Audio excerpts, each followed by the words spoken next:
Kami bersyukur ya Tuhan atas penyertaan-Mu ya Tuhan. Terima kasih ya Tuhan. Kita mau menyembah Tuhan bersama-sama lagi. Terima kasih Tuhan, Kau Allah yang dahsyat. Terima kasih Tuhan, oh ya Bapa. Kita mau menyembah Tuhan bersama-sama lagi teman-teman. Terima kasih Tuhan, oh ya Bapa. Terima kasih Tuhan. Hanya Kau saja Tuhan yang tahu isi hati kami ya Tuhan. Terima kasih Tuhan, kami bersyukur ya Tuhan. Selidiki kami ya Tuhan.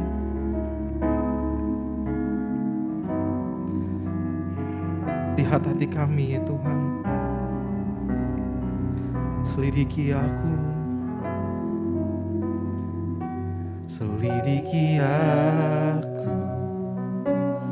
Lihat hatiku, apakah ku sungguh mengasihi-Mu, Yesus, Kau yang Maha tahu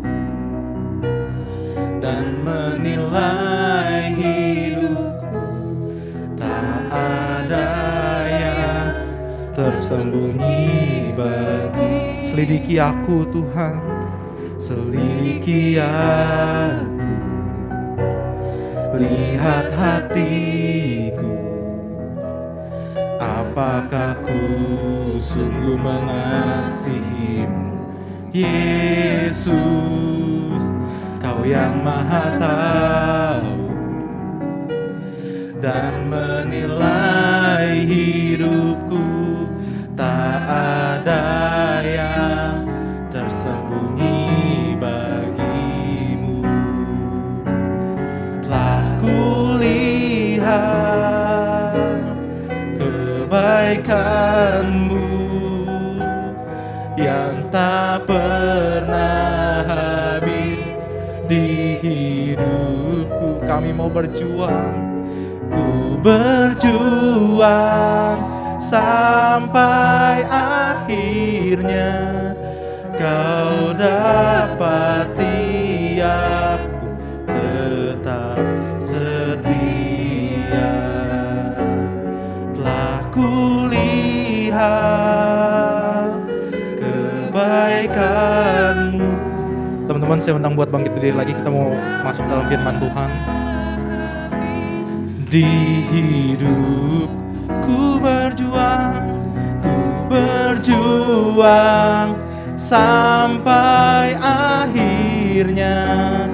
Kau dapati aku. Telah kami lihat kebaikan-Mu Tuhan. Telah kulihat kebaikan-Mu yang tak pernah habis di hidupku. Ku berjuang sampai akhirnya. Kau dapati aku tetap setia.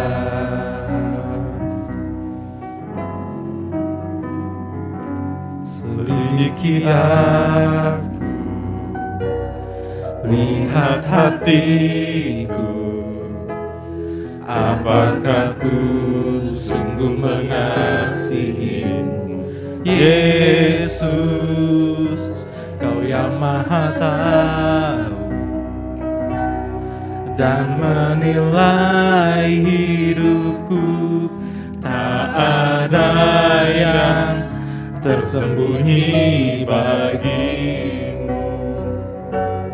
Telah kulihat kebaikan-Mu yang tak pernah habis di hidupku.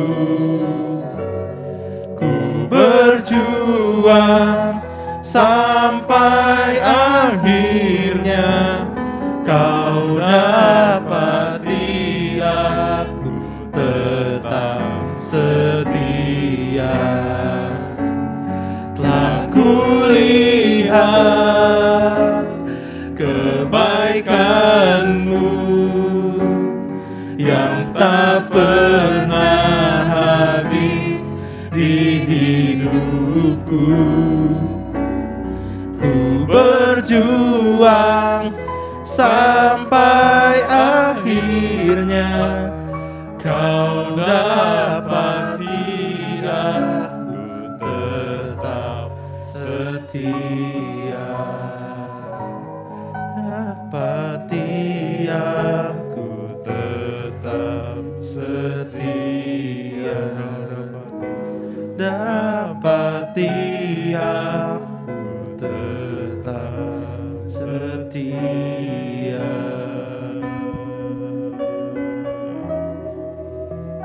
Yesus, inilah yang menjadi doa kami Tuhan. Selidiki hati kami Tuhan. Selidiki kami Tuhan, supaya setiap saat kami boleh berkenan di hadapan-Mu Tuhan. Kami mau semakin hari semakin setia, semakin sungguh-sungguh sama Tuhan. Karena kami tahu waktunya semakin singkat. Selagi masih ada waktu, kami mau semakin sungguh-sungguh sama Tuhan. Terima kasih Tuhan Yesus, ajar kami Tuhan. Ajar kami untuk mengerti waktu kami semakin singkat. Terima kasih Tuhan Yesus. Terima kasih untuk persekutuan pagi hari ini. Kami boleh bersekutu dengan rekan-rekan kami sesama tubuh Kristus. Tetapi kami juga boleh bersekutu dengan Tuhan juga. Kami ucap syukur Tuhan. Terima kasih Bapa. Sekarang kami akan mendengarkan isi hati Tuhan. Kau juga yang urapi kami semua, buka telinga kami, lembutkan hati kami, buka pikiran kami, supaya kami menangkap apa yang menjadi pesan-pesan-Mu. Tuhan hamba-Mu, Kau urapi, kuasai bibir lidahnya, kuasai hidupnya, sehingga apapun yang disampaikan hanya dari Tuhan saja. Kau berkati setiap anak-anak-Mu Tuhan, untuk anak-anak-Mu yang sudah melayani, Kau berkati Erwin, Tere, Fania, Kau berkati mereka. Terima kasih Bapa, kami bersyukur. Terima kasih Bapa, berkata-katalah kami siap untuk mendengar. Di dalam nama Tuhan Yesus, Tuhan dan Juru Selamat kami hidup. Kita yang siap mendengar isi hati Tuhan, sama-sama katakan amin, amin. Silakan duduk, saudara, beri tepuk tangan buat Tuhan Yesus. Yes. Senang sekali bisa lihat saudara-saudara semua lagi. Hari ini saya mau menyampaikan sebuah firman yang enggak gampang ngutbainnya, tetapi saya harus taat sama Tuhan. Karena beberapa hari ini,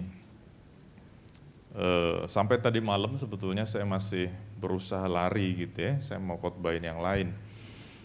Tapi tadi pagi Tuhan ingetin saya buat khotbah yang ini gitu ya. Kita akan lihat dulu ayatnya, Habakuk 2 ayat 4-5. Nggak gampang ngotbahin ini, dan mungkin juga nggak gampang dengerin ini gitu ya. Tapi saya mau taat sama Tuhan dan saya ajak kita semua taat sama Tuhan. Ya, setuju katakan yes. Habakuk 2 ayat 4 dan 5. Sesungguhnya orang yang membusungkan dada tidak lurus hatinya, tetapi orang yang benar itu akan hidup oleh percayanya. Orang sombong dan kianat dia yang melagak, tetapi ia tidak akan tetap ada.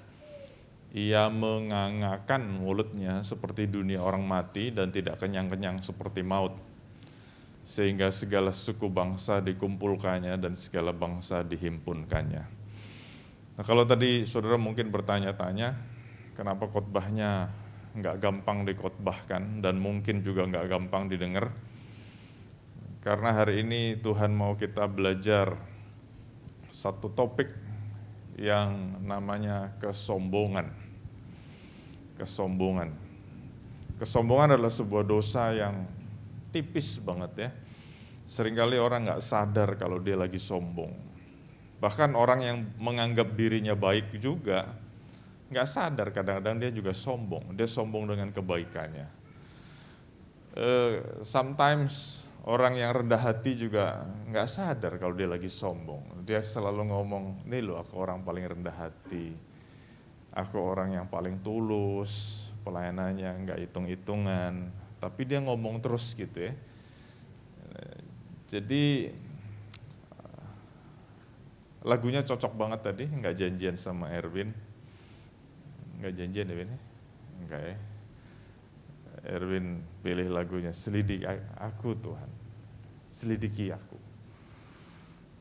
Mari kita minta Tuhan menyelidiki kita gitu ya.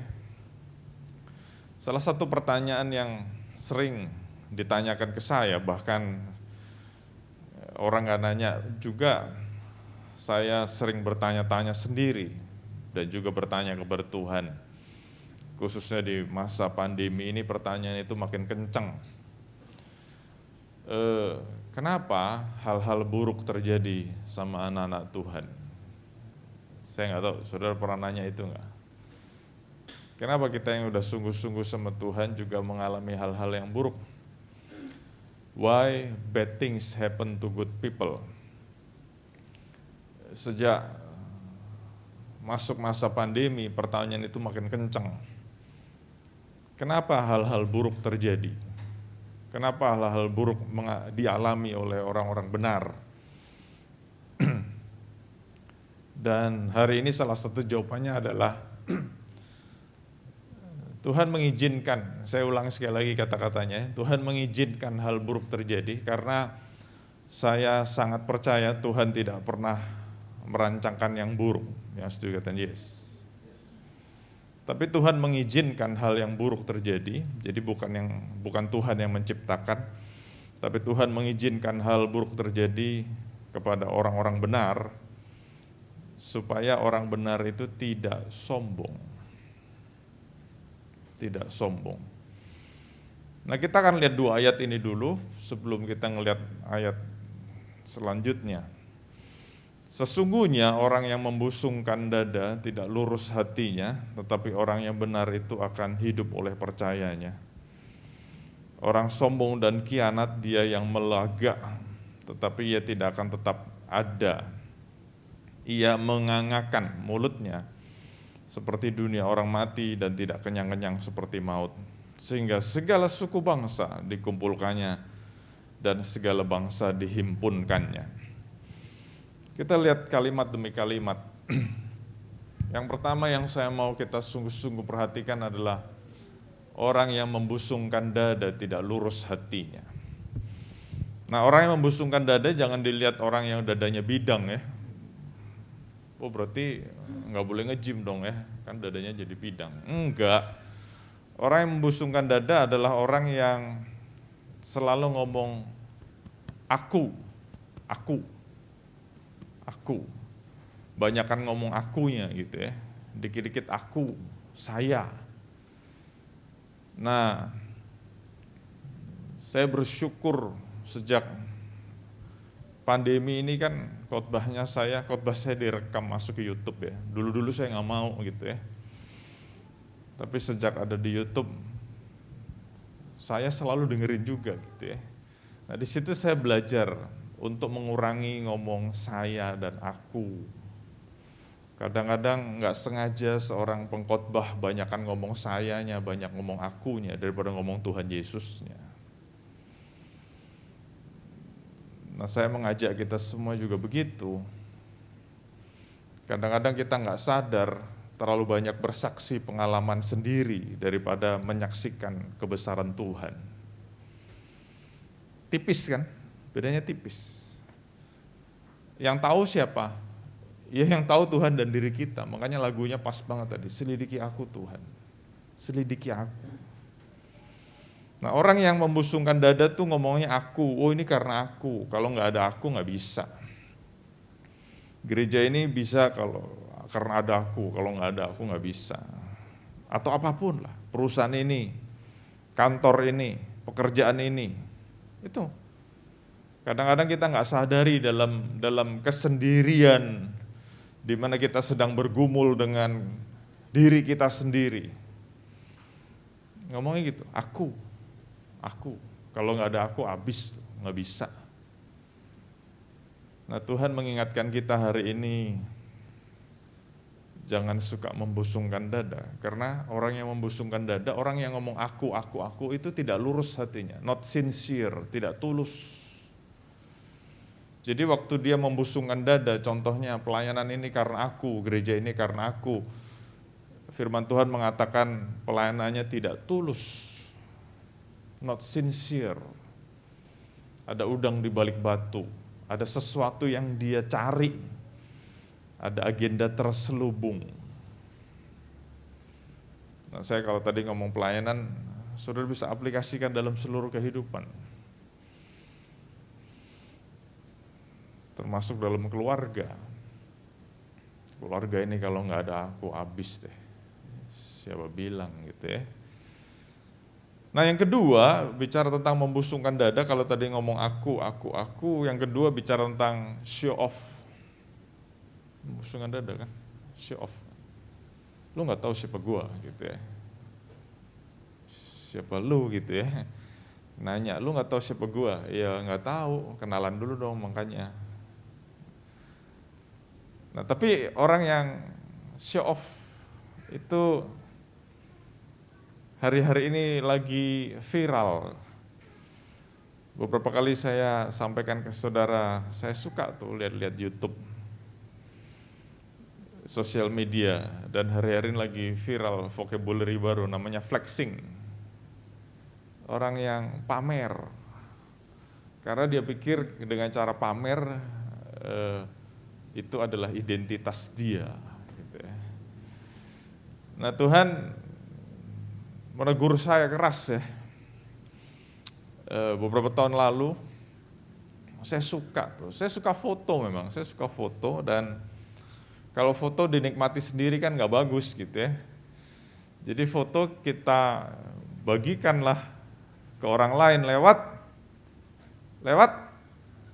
sosial media. Ya kita nggak ada intensi apa-apa mungkin, tapi orang-orang anggap kita show off loh. Baru ke situ aja foto-foto, gitu ya. Padahal sebenarnya kita nggak ada intention. Nah tapi kalau kita nggak ada intention, tapi di seberang sana memang ada orang-orang yang intentionnya atau tujuannya untuk show off. Bahkan ada yang nyewain tuh, ada yang nyewain studio-studio yang menggambarkan dia punya private jet, seakan-akan punya private jet. Dia makan di restoran yang mewah, atau dia nginep di hotel yang mewah, atau dia punya rumah yang mewah, atau dia punya mobil yang mewah. Itu lagi ngetren gitu ya. Nah, jadi dulu saya suka foto-foto, saya post, banyak yang saya hapus-hapus tuh. Terus saya pikir nggak usah ngepost gitu-gituan lah, saya ngepost makanan aja. Nah waktu saya ngepost makanan, saya juga tertemplak juga, karena ternyata di saat saya ngepost makanan yang enak-enak itu, di luar sana banyak orang yang nggak bisa makan. Jadi sekarang saya membatasi diri untuk ngepost gitu. Jadi yang saya post ayat aja deh. Itu salah satu contoh. Sometimes masih ngepost juga. Tapi saya berpikir keras kalau mau ngepost. Jadi nomor satu dari satu kalimat ini aja kita bisa lihat kesombongan bicara tentang aku, saya. Ada orang ngomong akunya diganti kita, tapi ngomongnya kita maksudnya aku gitu ya. Zaman kita SD dulu ya, ngomong aku, ngomong gua diganti kita. Tapi kalau udah besar dikit, ngomongnya gua lu gitu ya. Nah itu orang yang membusungkan dada, not sincere, tidak tulus.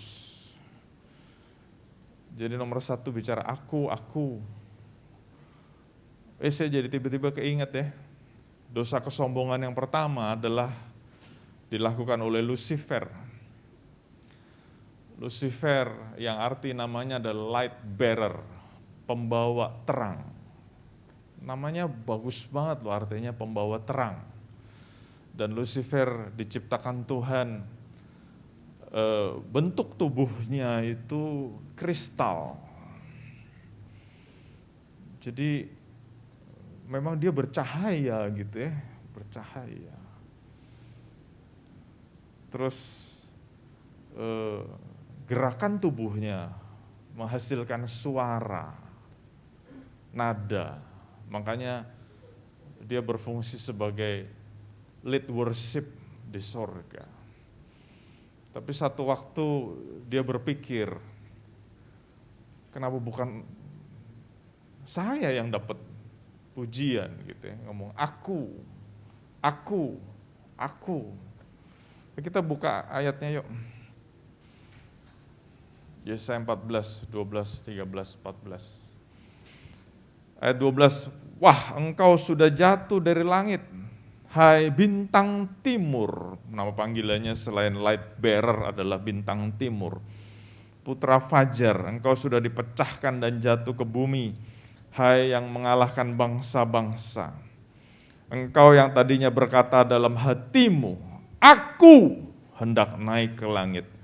Aku hendak mendirikan tahtaku mengatasi bintang-bintang Allah.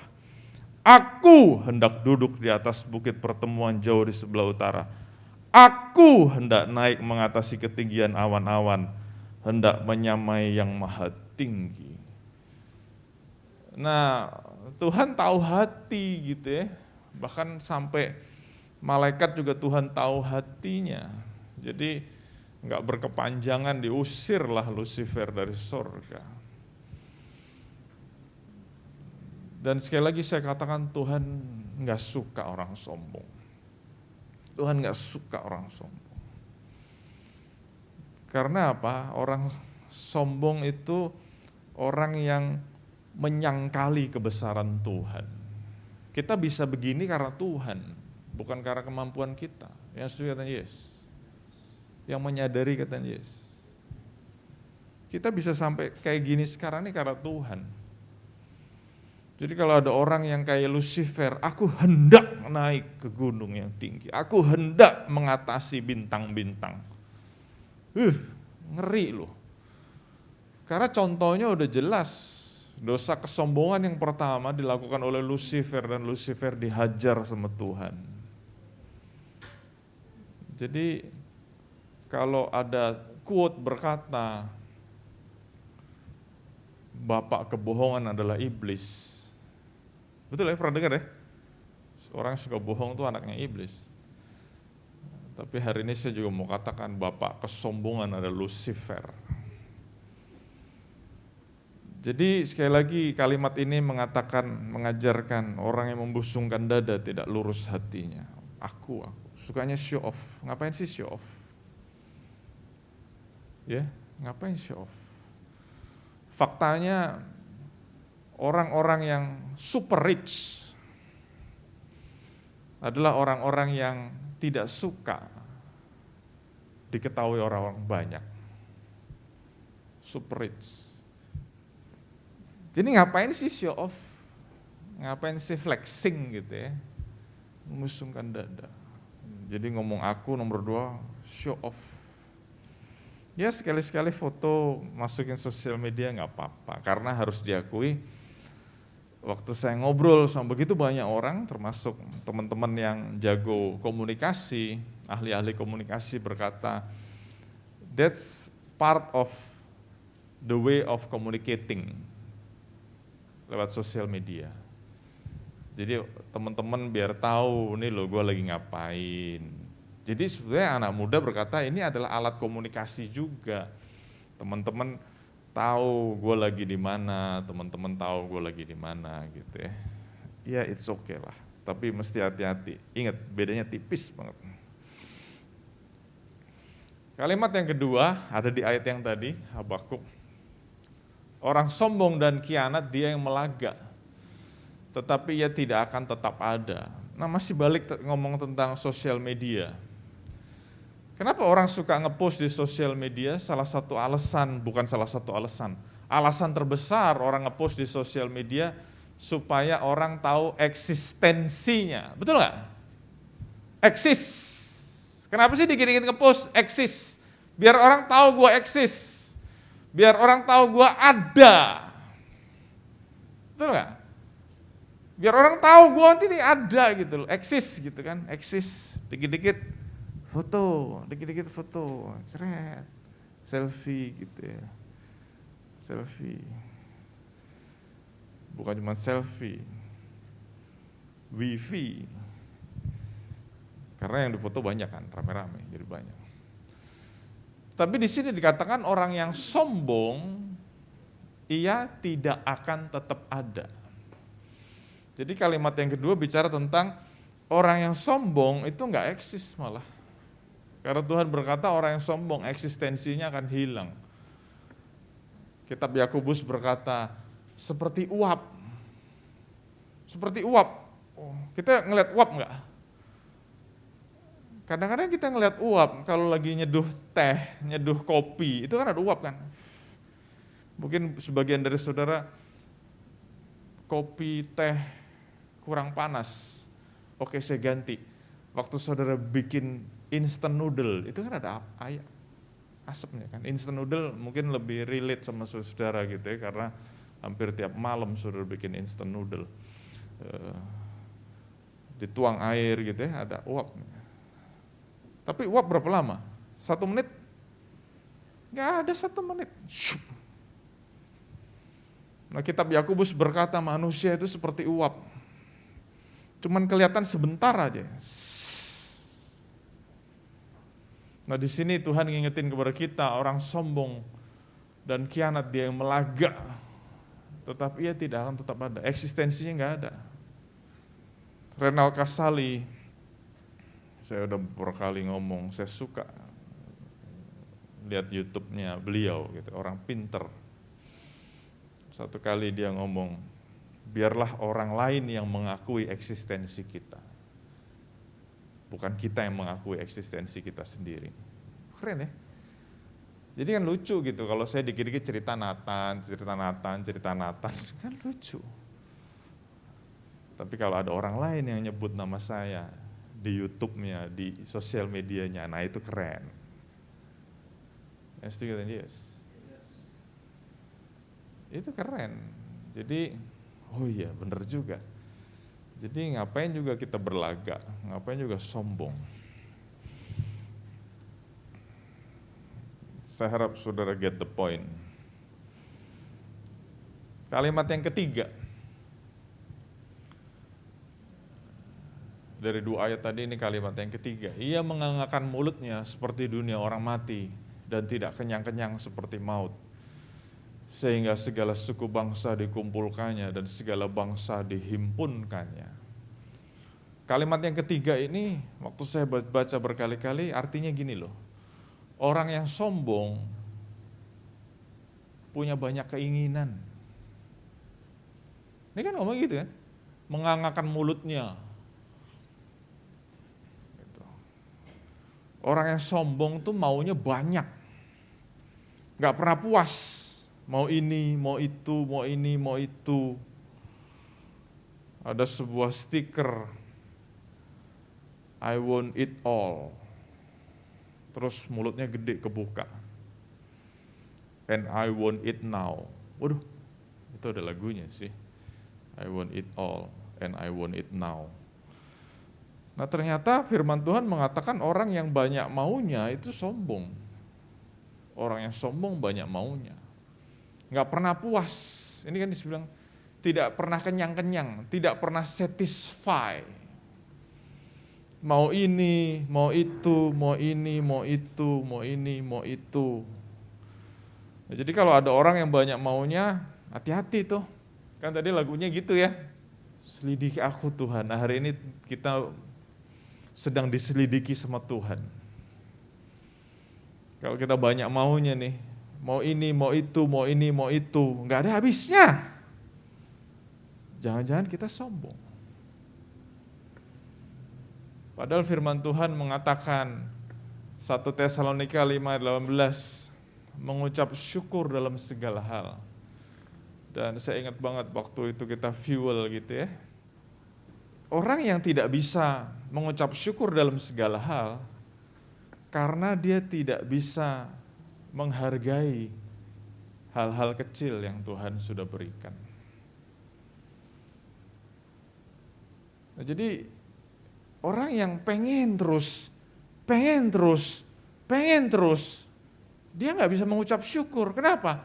Karena dia fokusnya dengan apa yang dia belum punya.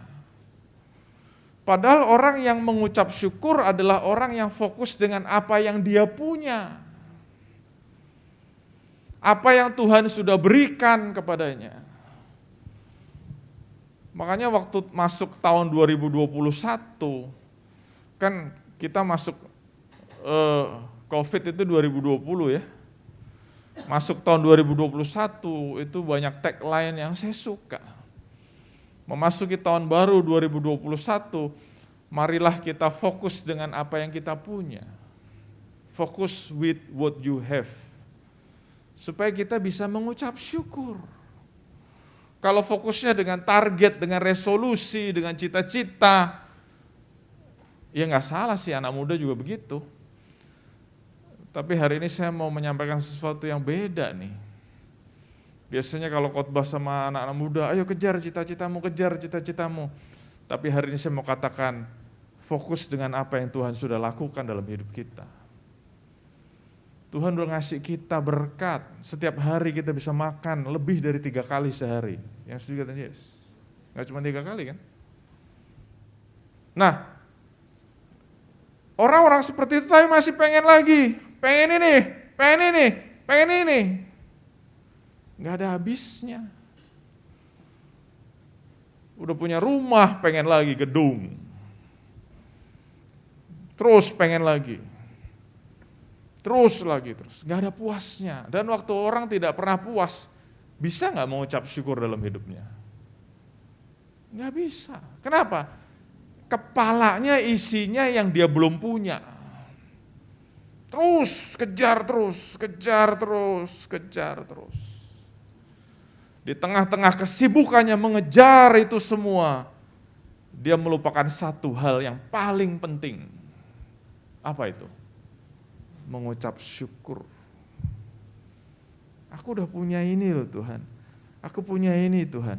Aku punya ini. Dan kita mestinya mengucap syukur. Ini saya bersaksi ya, bukannya sombong. Setiap kali ada yang mau ulang tahun antara kita berempat, 3 yang lainnya diskusi gitu ya, mau dikasih hadiah apa nih. Gitu ya. Nah, beberapa bulan lalu kan saya ulang tahun. Mereka bertiga diskusi. Dedi mau dikasih apa? Hasil akhirnya membanggakan luar biasa. Hasil akhirnya mereka mengambil sebuah kesimpulan. Tahun ini Dedi nggak usah dikasih kado. Kenapa? Luar biasa loh, mereka bertiga ngomong. Jadi waktu pagi ulang tahun, dia bilang, kita sudah sepakat.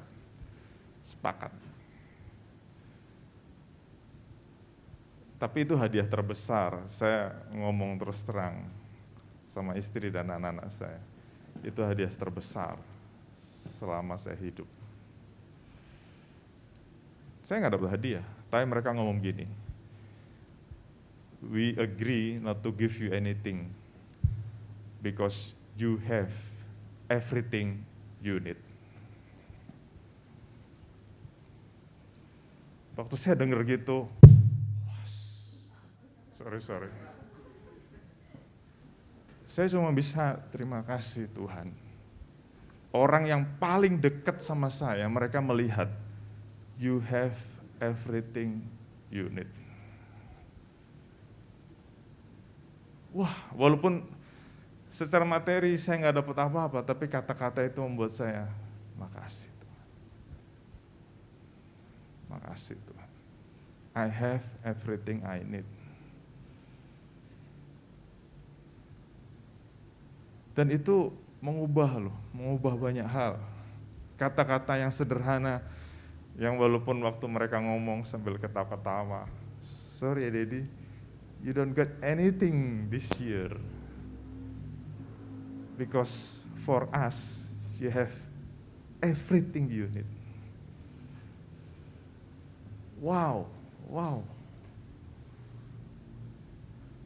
Nah, itu sebuah fakta di mana Tuhan mendidik saya untuk give thanks, mengucap syukur, terima kasih Tuhan. Orang-orang yang setiap hari ngelihat saya, yang hidup bersama saya, mereka ngasih afirmasi, mereka ngasih konfirmasi. Kamu udah punya semuanya, mau apa lagi? Ya kan? Dan saya bersyukur. Nah, makanya kita harus mengubah pola pikir nih. Berkali-kali saya khotbah juga soal pola pikir. Kalau kita fokusnya dengan apa yang kita nggak punya, apa yang kita belum punya, terus kita ngejar, kita jadi lupa dengan apa yang Tuhan sudah berikan sama kita. Kita jadi lupa, kalau udah lupa, kita jadi nggak menghargai, kita nggak appreciate, orang nggak inget, orang lupa. Bisa makan, bisa punya pakaian yang decent, yang layak. Bisa kemana-mana dengan sehat, punya 2 kaki, punya 2 tangan, sehat kan? Hargai dong, appreciate. Dan Tuhan suka loh dengan orang yang mengucap syukur. Saudara mau tahu rahasianya? Itu ditulis dalam kitab Matius, kitab Lukas, kitab Yohanes. Waktu Yesus menghadapi 5.000 orang yang lapar nih. 5.000 orang itu cuma laki-laki doang, belum terhitung yang perempuan dan anak-anak. Terus dalam kesempatan yang lain ada 4.000 orang. Laki-laki doang, belum yang perempuan dan anak-anak. Ini perlu dikasih makan nih. Ini kan big problem kan? Mungkin saudara mikir hari-hari ini, gimana cari duit? Big problem nih gitu ya. Mungkin saudara mikir gitu. Tuhan Yesus pernah ngalamin, di hadapannya ribuan orang minta makan. Terus Tuhan Yesus tanya sama murid-muridnya, apa yang ada padamu? 5 roti, 2 ekor ikan. Dan ini luar biasa loh, saya belajar banyak. Waktu Tuhan dapat 5 roti, 2 ekor ikan, dia bukannya marah-marah. Kan kalau kita biasanya marah-marah. Lihat nih, yang mesti dikasih makan segini, lu cuman adanya segini. Gimana sih lu? Gitu kali ya, kalau pemimpin zaman sekarang. Tetapi yang Yesus lakukan adalah dia mengambil roti dan ikan itu. Saudara boleh periksa di Alkitab saudara. Apa yang dilakukan oleh Tuhan Yesus? Simple banget. Dia mengucap syukur. Dia nggak berdoa minta mujizat loh. Serius, saudara baca ayatnya. Dia nggak berdoa tengking-tengking, enggak. Dia cuma berdoa, dia mengucap syukur kepada Bapa yang di sorga. Dan setelah dia mengucap syukur, dia memecah-mecah roti dan ikan itu. Nggak bisa habis. Wow. Kuasa dalam mengucap syukur. Ada power dalam mengucap syukur. Nah, hari ini kita belajar nih. Orang kalau sombong maunya banyak. Dan kalau orang maunya banyak lupa mengucap syukur. Karena dia lupa, dia itu udah diberkati Tuhan. Dia itu udah punya banyak. Tapi masih pengen lagi. I want it all and I want it now. Bahkan dikatakannya segala suku bangsa dikumpulkan, segala bangsa dihimpunkan. Saya mau katakan ayatnya memang ada. Tetapi waktu saya semakin belajar firman Tuhan, saya semakin geli di kuping, di hati geli. Kalau ada pendeta, pengkhotbah, bahkan ada orang Kristen yang ngomong, harta bangsa-bangsa datang kepadaku. Aduh, konteksnya apa? Lu nggak belajar sungguh-sungguh, ngomongnya begitu lagi. Dan hari ini kita sama-sama belajar, please deh jangan ngomong begitu deh. Itu sebuah bukti kalau orang yang selalu ngomong begitu adalah orang yang tidak pernah puas. Tidak pernah puas dengan harta tetangga, tidak pernah puas dengan harta klien, marah ngomongnya, harta bangsa-bangsa datang kepadaku. Aduh, kok sampai kayak gitu banget sih? Greedy-nya kok sampai gitu banget. Dan kitab Habakuk ngomong juga. Dan di situ dikatakan, jangan gitu deh. Kenapa? Karena itu adalah salah satu contoh orang yang sombong.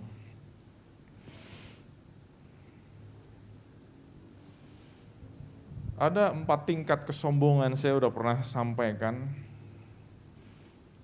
di Fuel mungkin ya. Kesombongan yang paling rendah, ini level yang paling rendah, adalah orang yang sombong karena properti,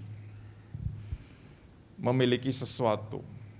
Jadi dia sombong karena dia berasa, aku punya sesuatu yang orang lain gak punya, jadi sombong. Apalagi orang dapetinnya susah, tapi aku punya loh, waduh sombong. Sombong tuh. Tapi kalau ada yang sombongnya kayak gitu, saya mau kasih tahu, itu kesombongan paling rendah. Jadi kalau saudara berasa sombong karena saudara punya sesuatu yang orang lain gak punya, itu kesombongan paling rendah. Aku punya mobil, kamu gak punya kan? Sombong. Kasihan deh lo. Terus saya gak ada habisnya. Lu pakai HP apa sekarang? Dia nyebut nama, saya gak boleh nyebut nama deh. Ya, begitu sombong. HP gua nih, gak ada yang punya di Indonesia atau enggak. HP apa yang gak ada yang punya di Indonesia? Tahu. Sombong. Ya seperti yang saya katakan tadi, kita sama-sama belajar, gak usah sombong lah. Sombong yang kedua, naik kelas nih. Kalau tadi properti, yang kedua ability. Jadi ada orang yang sombong karena dia merasa lebih bisa dari yang lain. Oh, lu gak bisa bahasa Inggris kan? Wah, lu gak punya masa depan yang gak bisa bahasa Inggris. Ya, sampai kayak gitu. Ada yang ngomong, wah lu gak bisa Mandarin deh. Gak bisa Mandarin, lu gak bisa dagang lo. Kayak gitu, jadi ada orang merasa karena aku lebih bisa, dia sombong. Ada yang merasa, lu gak bisa main musik kan? Ya, gak bisa main musik. Gua dong bisa main musik. Contoh ya, di sini sih enggak, di sini semuanya baik-baik. Semuanya bisa main musik lagi di sini, kecuali saya. Jadi kesombongan yang kedua tuh ability, kemampuan atau kecerdasan. Merasa lebih pinter, lebih cerdas dari yang lain. Kalau yang lain gak bisa, aku bisa. Waduh, sombong. Jadi membusungkan dada, tepuk-tepuk. Waduh, aku bisa. Ketemu orang, semuanya mentok, tapi aku bisa ketemu dia. Waduh.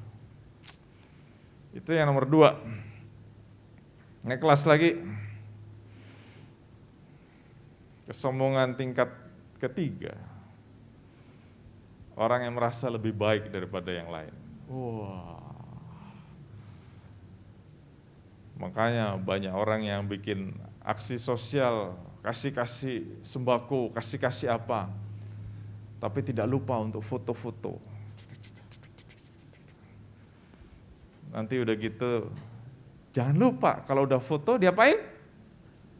Di-post. Wah. Kenapa?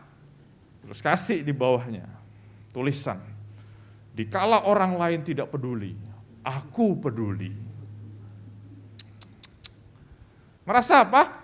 Lebih baik dari yang lain. Banyak banget tuh. Saya nggak ngomong orang ngepost bagi-bagi ya, terserah lah, whatever lah. Tapi waktu saya belajar ini, saya ingat sebuah ayat. Tuhan berkata apa? Kalau tangan kanan memberi, tangan kiri nggak usah tahu. Betul ya? Dan banyak quote yang saya baca. Orang kalau melakukan kebaikan, tapi dia mau orang lain tahu, sebetulnya dia lagi kasih makan egonya. Nangkap nggak sudah maksudnya? Dia melakukan kebaikan, tapi dia pengen orang lain tahu, itu dia lagi kasih makan egonya. Egonya begitu lapar, jadi mesti dikasih makan. Ada namanya pengakuan dari dunia. Wah, baik ya, kamu baik ya. Hebat ya. Nah, itu kesombongan yang ketiga. Berasa lebih baik dari orang lain. Kesombongan yang keempat, ini kesombongan yang tertinggi. Kalau tadi berasa lebih baik, yang keempat berasa lebih benar. Nah, ini kita harus introspeksi masing-masing. Jangan jadi orang yang juga berasa paling benar. Udah paling benar aja. Makanya saya ajak kita semua introspeksi. Pentingnya kita punya teman, pentingnya kita punya partner yang berani mengkritik kita. Yang berani memberi saran, memberi masukan. Nah, kalau kita sudah tidak punya orang yang berani sama kita, ingat, human nature itu korup. Kalau kita sebagai manusia tidak punya teman atau orang yang berani mengkritik kita, tinggal tunggu waktunya untuk jatuh. Nah, kalau dunia berpikir atau memberi tagline, memberi nama, kesombongan yang keempat ini adalah orang yang merasa paling benar. Tapi dalam dunia gereja, namanya bukan cuma yang paling benar doang, tetapi orang yang merasa paling rohani. Paling rohani. Wah, dia kurang rohani. Dia ke gereja carinya berkat. Aku dong ke gereja mau jadi berkat. Waduh. Dia ngomongnya bagus sih, kata-katanya bagus. Saya juga sering ngomong begini. Tapi kita mesti hati-hati. Itu bener-bener lagi ngomong begitu, apa lagi ninggiin mutu gitu kan ya. Ingat lagunya tadi, selidiki aku. Jadi 4 level kesombongan. Tapi sekali lagi saya katakan, ini seperti pedang bermata dua yang tajam. Bukannya menghantam saudara yang dengar aja, tapi juga menghantam saya yang ngomong. Ini benar-benar introspeksi sungguh-sungguh. Karena kesombongan itu dosa yang tipis banget. Kan saya udah pernah ngomong, ada orang rendah hati banget. Sombong kan lawannya rendah hati ya, tinggi hati lawannya rendah hati. Orang rendah hati banget. Terus sama pemimpinnya, mungkin sama gembalanya kalau di gereja, dia dikasih pin kerendahan hati. Kasih pin, tulisannya jemaat Tuhan paling rendah hati. Waduh, keren banget ya pinnya ya, jemaat Tuhan paling rendah hati.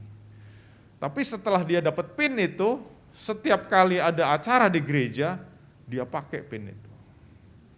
Terus dia ngomong sama orang-orang, aku orang paling rendah hati. Terus nanti ketemu siapa lagi dia ngomong, aku orang paling rendah hati.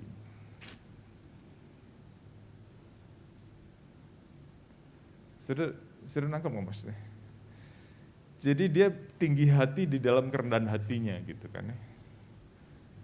Beda tipis banget. Yesaya 5:15, orang-orang yang sombong akan direndahkan. Saudara ingat cerita Raja Nebukadnezar? Dia sombong. Setelah dia ngelihat kerajaannya, setelah dia ngelihat jajahannya, wah dia ngomong sama dirinya sendiri, aku orang paling hebat.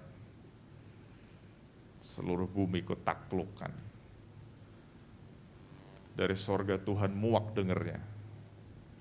Terus Tuhan bilang, mulai hari ini kamu akan hidup seperti seekor sapi. Jadi deh kayak sapi deh. Jadi ngomong kutuk-kutuk jadi kayak binatang tuh bukan cuma dongeng, di Alkitab ada. Jadi dia tinggal di atas rumput. Dia jadi kayak sapi, dia makan rumput.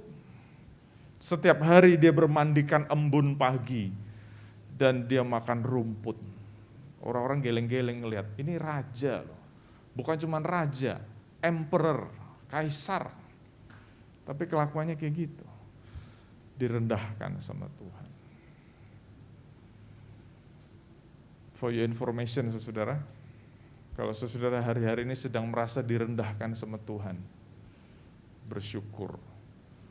Karena Tuhan sedang mematikan kedagingan kita. Kenapa? Karena Tuhan mau bawa saudara-saudara naik tinggi. Nah kalau kedagingnya sudah dimatikan, Tuhan akan bawa naik tinggi. Oke, saya akan tutup dengan beberapa ayat. Orang yang rendah hati akan makan dan kenyang. Orang yang mencari Tuhan akan memuji-muji Dia, biarlah hatimu hidup selama-lamanya. Saudara mau makan dan kenyang? Yes. Ada orang makan gak kenyang-kenyang gitu soalnya ya. Makan, udah kenyang belum? Belum, makan lagi, pesen lagi, makan lagi. Udah selesai, keluar, makan lagi yang lain. Nggak kenyang-kenyang. Tapi kuncinya orang yang rendah hati akan makan dan kenyang. Jadi waktu saya lagi siap khotbah ini, this is very logical ya. Kenapa? Karena memang orang sombong nggak pernah puas. Tapi orang yang rendah hati, dia makan dan kenyang. Dan saya mau sharing sama saudara-saudara semua, ada sebuah kata-kata yang bagus dalam Alkitab, bukan cuman kenyang, bukan cuman full, tapi satisfy. Dan ayatnya banyak, Tuhan yang God satisfy you, memuaskan kita. Ya kan? Saudara pernah ngerasain gak? Makan, kenyang. Tapi rasanya gak puas gitu loh. Yang hobi kuliner pastinya ngerti maksud saya. Kenyang gak? Kenyang, tapi gak puas gitu rasanya. Ada yang kurang apa gitu. Tapi kadang-kadang kita bukan rasanya kenyang aja, tapi satisfy. Mencapai level satisfaction. Waduh, enak banget nih, enak. Ternyata kuncinya rendah hati. Orang yang rendah hati akan mewarisi negeri dan bergembira karena kesejahteraan yang berlimpah-limpah. Jadi kalau tadi orang sombong, pengen terus. Tetapi kuncinya orang yang akan mewarisi negeri adalah orang yang rendah hati. Orang yang rendah hati, yang humble, adalah orang yang akan mewarisi negeri. Nah itu kan, rendah hati. Rendah hati itu definisinya dalam kitab Matius pasal 5. Adalah orang yang tidak menuntut haknya. Itu rendah hati. Tidak menuntut haknya. Sefaya 3:12, di antaramu akan kubiarkan hidup suatu umat yang rendah hati dan lemah, dan mereka akan mencari perlindungan pada nama Tuhan. Ini menghantam ya. Orang yang rendah hati akan dibiarkan hidup oleh Tuhan. Jadi yang dibiarkan hidup oleh Tuhan bukan orang yang paling kuat, bukan orang yang paling hebat, tetapi orang yang dibiarkan hidup oleh Tuhan adalah orang yang rendah hati. hati dan lemah. Humble and meek, lemah. Dan kalau tadi saya ngomong, definisi rendah hati dalam kitab Matius 5 adalah orang yang menanggalkan haknya, orang yang tidak menuntut haknya. Nah, kitab Sefanya berkata, definisi orang yang rendah hati adalah orang yang mencari perlindungan pada nama Tuhan. Big question. Kita mencari perlindungan sama Tuhan kan? Nah, makanya yang menjadi quote, menjadi slogan itu benar. Kita akan tahu karakter asli seseorang adalah waktu orang itu mengalami tekanan. Kalau lagi happy-happy kayak hari ini semuanya happy ya, happy ye, nggak kelihatan sifat aslinya.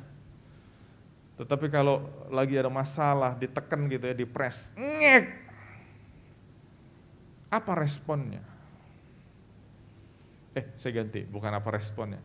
Apa respon kita kalau lagi dalam keadaan tertekan seperti itu? Ngek! Aduh.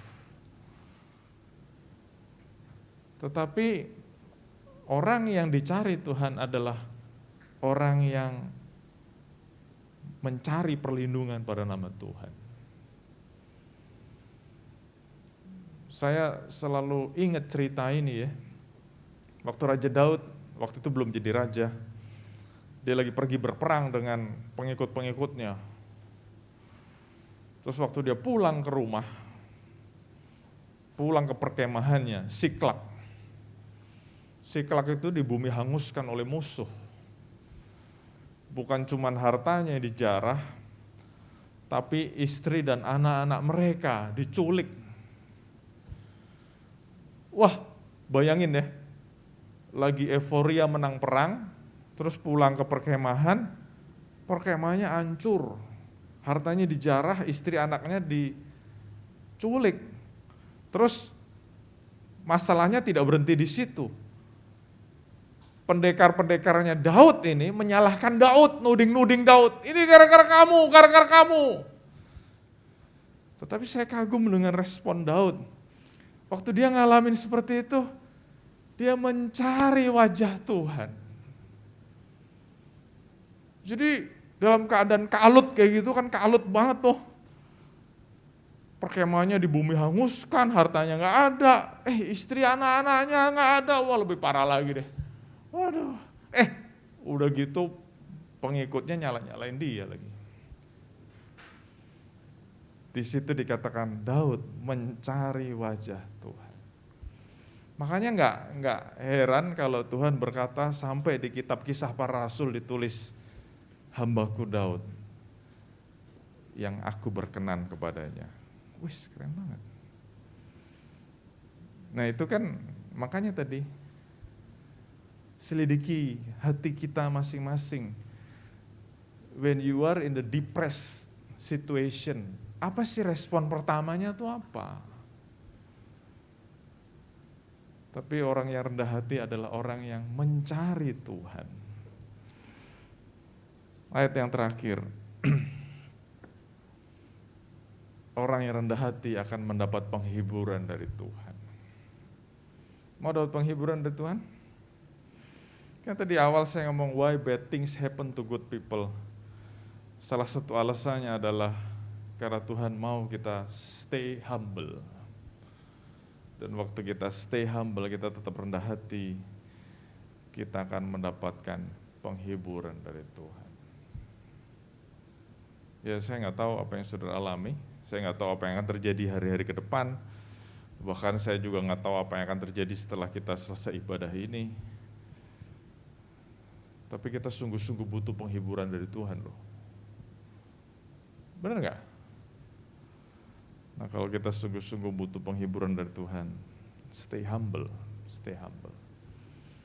Jadi orang yang rendah hati adalah orang-orang yang sungguh-sungguh mencari Tuhan. Ngomong, Christ, without you I am nothing. Seperti Raja Daud tadi sudah saya ceritakan, seperti Musa yang berkata, Kalau bukan Engkau yang pimpin Tuhan, aku nggak berani. Pimpin aku Tuhan. Nah itu yang mestinya ada dalam paradigma kita. Tiap pagi berdoa, saya selalu ngomong itu. Kalau bukan Engkau yang pimpin, aku nggak berani Tuhan. Nggak berani. Harus Tuhan yang pimpin. Amin buat firman Tuhan. Kami sungguh bersyukur Bapa untuk firman-Mu yang boleh mengingatkan kami, mengajar kami, menegur kami. Kami tahu Tuhan, Hope Church spesial di mata Tuhan, spesial di hati Tuhan. Sehingga Engkau terus mengajar kami, mendidik kami. Dan hari ini Engkau mengajar, mendidik, mengingatkan kami untuk kami gak boleh sombong.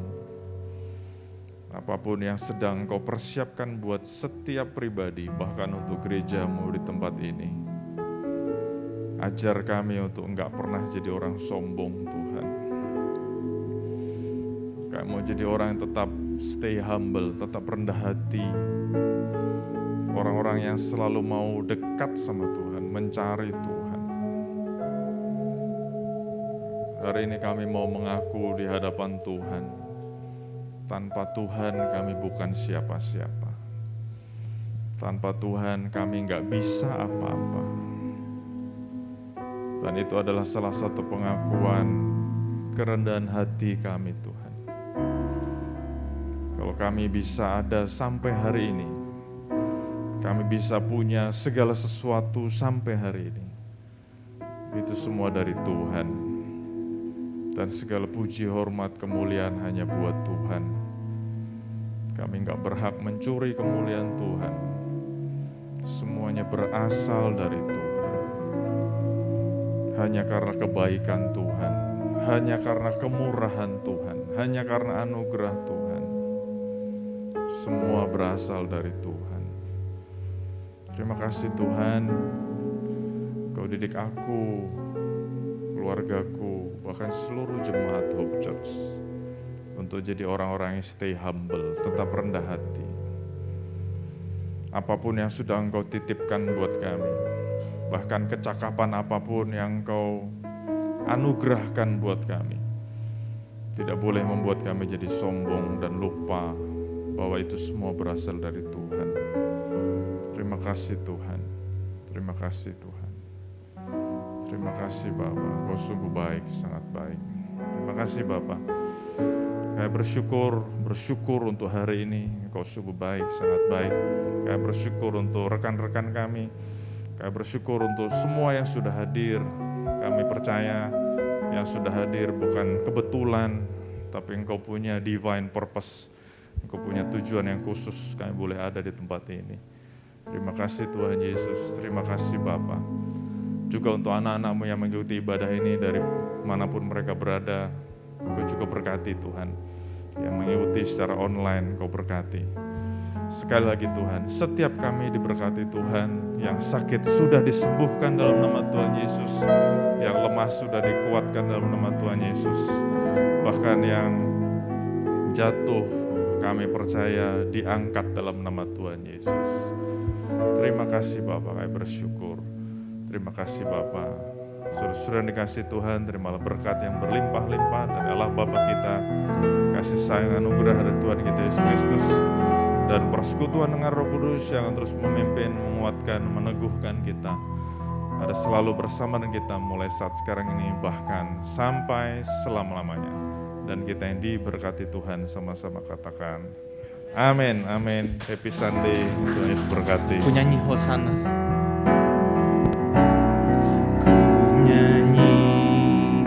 Hosana bagi Rajaku yang duduk di tahta. Aku muliakan dan ku